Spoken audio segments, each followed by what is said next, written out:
times that Frosty Meyers played in Fort Lauderdale, and it is the recipient of the President's Award for Best Documentary. And I'd like to bring Frosty and Deborah Meyers up on stage with me right now. And it is such a talent.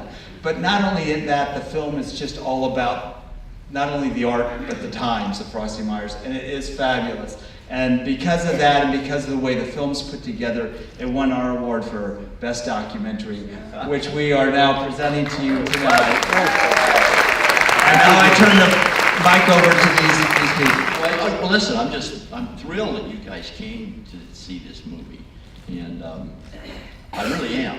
So I hope you enjoy it, and we'll talk after the movie. Right.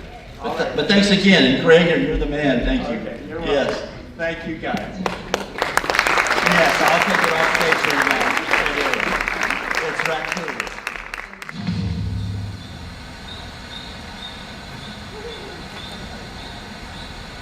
Giving me shivers. Oh my God. I think this is what Andy Warhol was talking about. Everybody gets their 15 minutes. I think this is... Where do you guys get the energy to do what you do? It's just amazing. You should write down what your daily diet is or something. Whatever. It's incredible. Yeah, thank you so much. I have a question. Your studio, your gallery, where can we go and see it? Yeah. That's in the northeast corner of Pennsylvania, in a town called Damascus, Pennsylvania. It's where the Delaware River starts, and there's no real town there. There's a bank and a post office, but I don't think you can have a real town without a bar. Anyway, it's not open yet, and we don't really quite know how to do that. So, and the town's small. Right now, I just bring friends and people I know in the town and show them. But I don't know what's going to happen with that. Open a bar. Hey, great idea. What we're really doing with this inspiration is bringing the future visible. We're taking inanimate things like metal, light, wood, whatever you're working in. We're taking those things and we're taking matter and turning it into spirit. And that's a magical thing that artists get to do. And that's our reward. The rest of it is fleeting and I'm just, this is not a question, it's really just more of a comment. I feel so inspired by this film right now. I just feel like my heart is just like, wow, it was just, it's an amazing film. It's a wonderful film. oh, thank you. Okay. Thank you so much. That was All right, guys, that was great.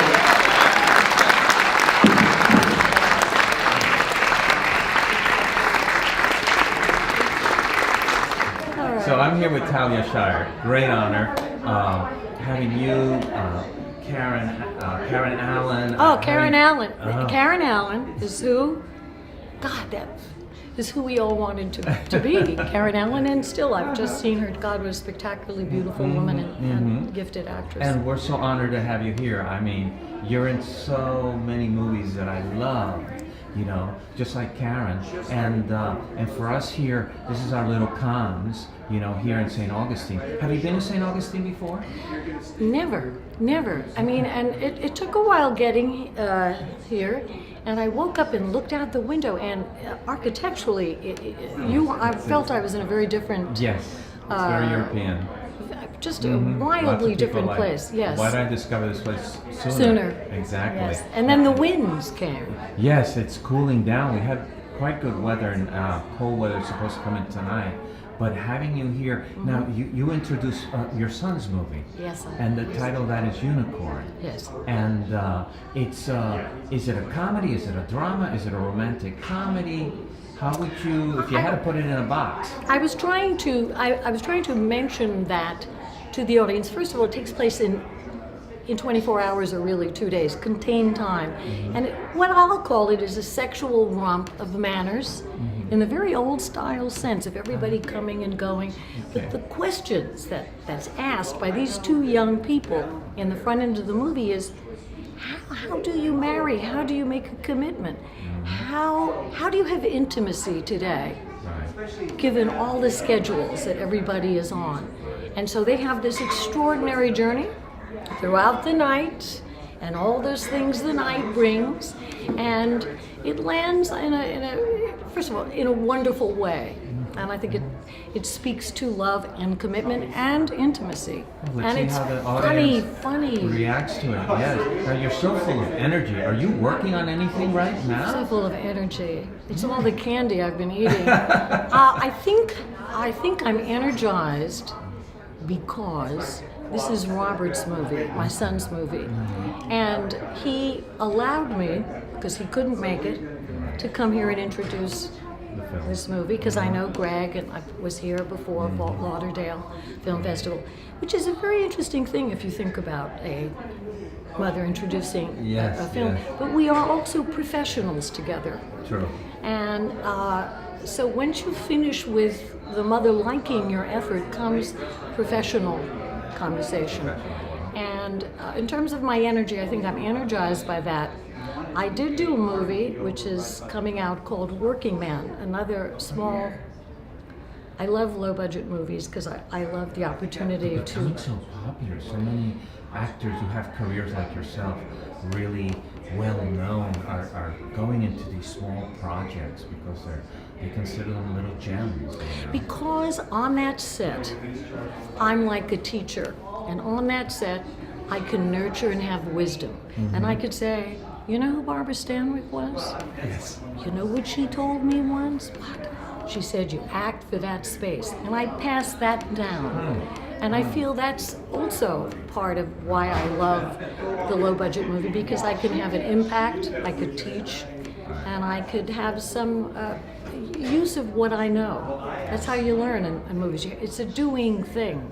Well, I thank you for being here. I know you're busy. I know you just got here yesterday.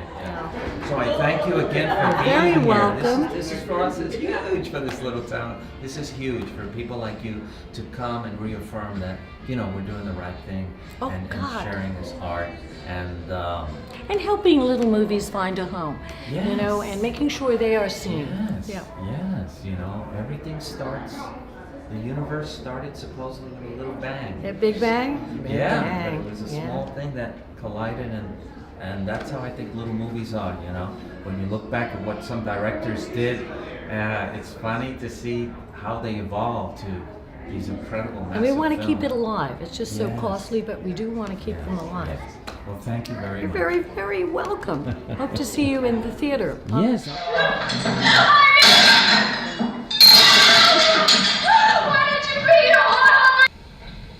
Can't you forgive Fredo? He's so sweet and helpless without you.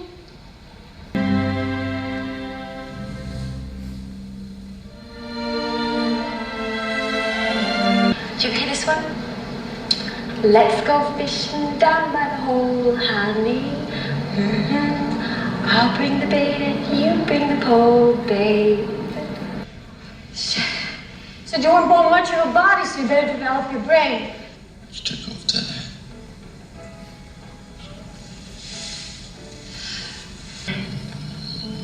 You're the classiest girl in the whole school. No. Tell me about how everybody does it. Tell me how it will make you respect me, even now. I dreamed a dream. That happens here. That happens to you.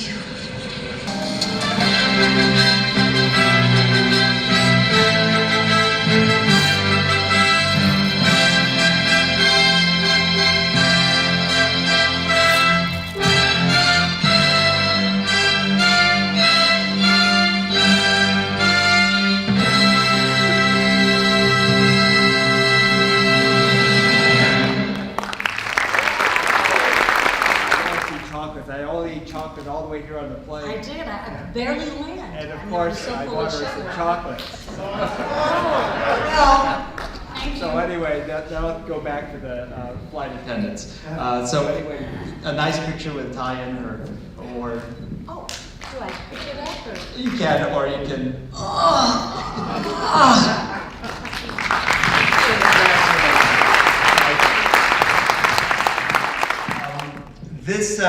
This film is really special to Bonnie and I especially. We met Rob Stewart back in 2006 and did the original Sharkwater, and then did the Florida premiere of that, did the Florida premiere of Revolution. He came to the festival a few times. We went to Cannes and honored him there.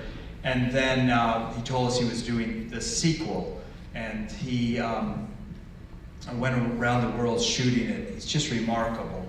And on the last day of shooting, off the coast of Islamorada, using a rebreather, he was down 250 feet, and the friend he was with, his dive buddy at the time, was experiencing difficulty. They had gone down 5 times. 5 times. So they brought him to the surface. He called over the dive boat. He gave him a thumbs up. And the he said, you know, pull him up. They pulled the buddy on board, gave him CPR, and got his equipment off of him. And when they turned back, Rob was gone. And for the next week, a whole bunch of people across the nation were involved in the search, especially from our side of Bonnie. They did everything they could to find him, and finally I think it was the Key Largo Fire Department had like some underwater rover thing that went, and they found him right kind of where he disappeared. He was near the bottom. We want to thank you all for coming out. The film will speak for itself. Just know that Rob perished before the end of it, and it's a really remarkable thing that the editor did to make him start and end the film. He does all of it, so you'll see. So thank you very much. And now, let's roll film.